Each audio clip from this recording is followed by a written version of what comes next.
Hi everyone, and welcome back to Effective Leadership Strategies in Workplace.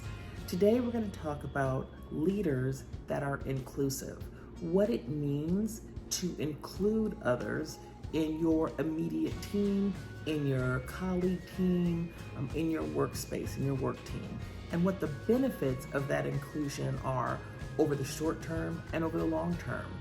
And how do I become a leader that includes others in the true sense of the word inclusion?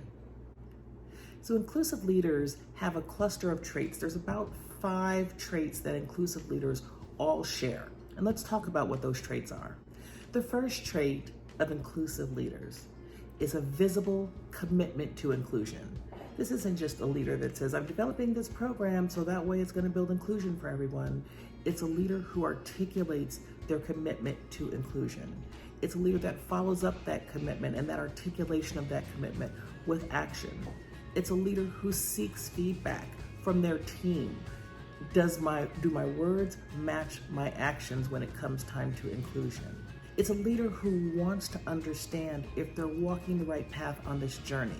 And it's a leader who understands that this is a journey. It's not a one and done. It is a journey, and it's a journey with lots of twists and turns and challenges and successes, but it's a journey that's well worth it.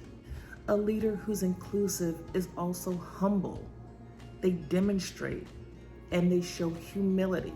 They're willing to admit when they've made mistakes or missteps along the way, and then they circle the wagons. And they do what's kind of a post-mortem of their work. They talk to people, key stakeholders that are involved or the recipients of that work, to ask for feedback about how it went. They consider, who did I need to involve that maybe I missed on this particular occasion that could help me to be more successful? How do I need to include this group the next time as I'm thinking about it and walking through this space? An inclusive leader is a humble leader. An inclusive leader is self-aware. They're aware of their own biases. We have talked a lot in this particular program about the importance of being aware of your own unconscious bias. And what that means is, and how you start to break that apart, is you start to think about the motivation that you have behind certain decisions, when you're making certain decisions, when you're including certain people. Do the people always look the same? Do the people always behave or demonstrate similar characteristics? An inclusive leader steps back to think about, what is my motivation behind choosing certain people to work on certain projects? Why is it that other people are not included?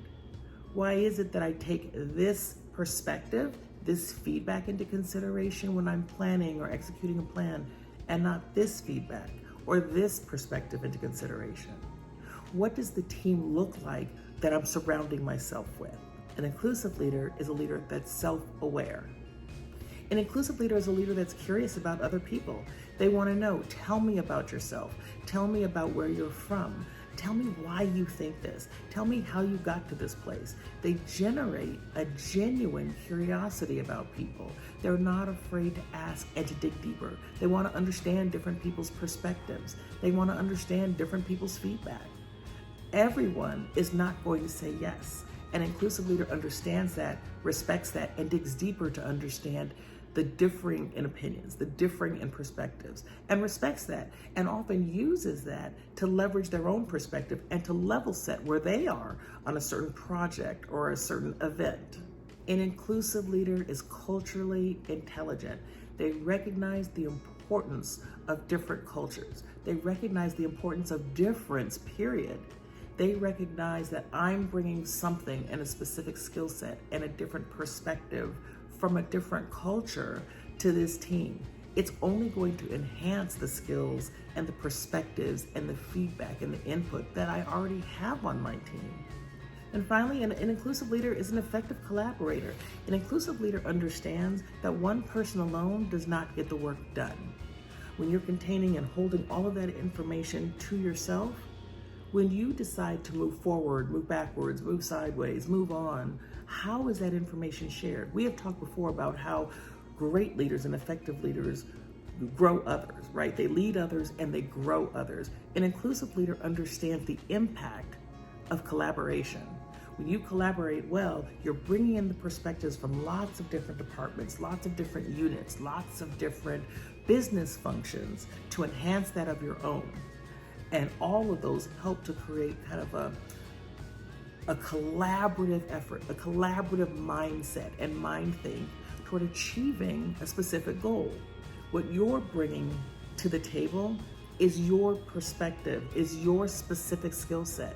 So when you surround yourself and incorporate the feedback and the perspective of other people from other specialties, from different business functions, think about how that bolsters your own perspective.